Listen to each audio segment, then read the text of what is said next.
This chapter of the DVD will focus on weapons of mass destruction. What are they? A few examples of each, and basic first responder actions which may save your life and the life of others. There are 5 main kinds of weapons of mass destruction. We use the acronym BSIS to describe them. They are biological, nuclear, incendiary, chemical, explosive. A biological agent is something that makes you sick and spreads easily. They are intentionally induced mass diseases. Examples are bacteria, viruses, and various toxins. Nuclear terrorism can occur in several ways, from a threat of actual deployment of a nuclear bomb to the spreading of radioactive material, which is also toxic, and it is a byproduct of a nuclear reaction. An incendiary device is any mechanical, electrical, or chemical device purposely used to start a fire. A chemical agent can injure or kill by being inhaled into your lungs, by being swallowed, or through your skin.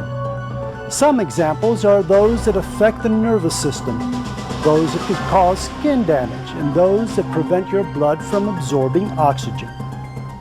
An explosive, commonly known as a bomb, is probably the best known device, and also the most frequently used. Bombs of every kind can cause damage from the initial force of the explosion, from shrapnel, and from the danger of falling objects. The different weapons show their effects in different timelines. An explosion, of course, has an immediate effect on people, while fire or the release of nuclear materials will have an effect within a few minutes. Chemicals will also affect humans very quickly, usually within an hour. On the other hand, bacteria or other biological agents will take more than a few days before people start showing symptoms of illness. Why would a terrorist group choose one weapon over another? It depends largely on the group's amount of money, their access to the target site, and the kind of devastation they want to inflict. The viruses and bacteria needed for biological weapons, those that cause mass illnesses, discomfort, and possibly death, are sadly easy to come by, but difficult to employ and diagnose. We humans have an inborn fear of plague-like terrorism because we feel that we cannot protect ourselves and those we love. However, the disadvantages to the potential terrorists mostly outweigh those advantages. Some examples of biological agents are anthrax, botulism, cholera, plague, and smallpox. As we said before, a nuclear weapon may be either the actual detonation of a nuclear bomb, such as the ones launched over Hiroshima and Nagasaki in the Second World War, or the release of radiological materials.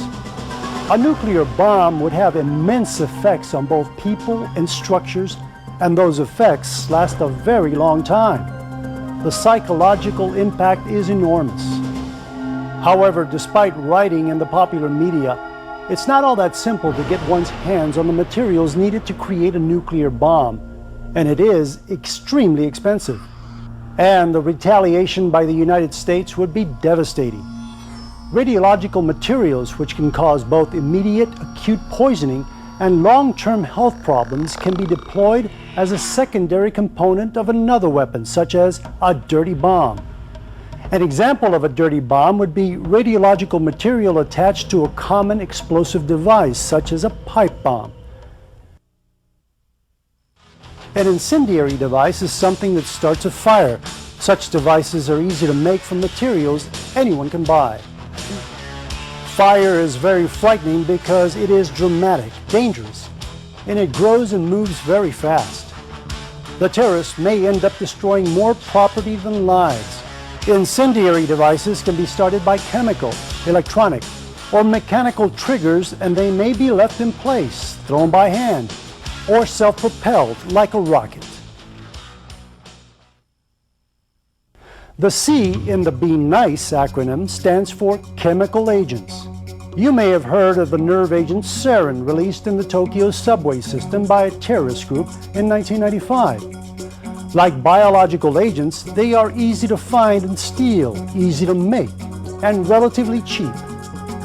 They also have a strong psychological effect on the victim population. The disadvantages to the terrorists make chemical agents less likely to be deployed. However, we should not downplay the possibility of their uses. Should symptoms be present, such as people having difficulty breathing, or unusual smells, or suspicious circumstances such as unscheduled spraying, the important thing to do is to leave the area and notify emergency responders immediately. By far, the most common weapon of mass destruction is an explosive, a bomb. Over 70% of terrorist incidents involve bombs. They are dramatic, pose little risk to the bomber, and are easy to explode from a distance. The main disadvantages to the terrorists are that they need to gather a lot of intelligence about the site they want to attack. They run many risks of being detected before they can execute the attack, and also they may or will kill or hurt innocent bystanders.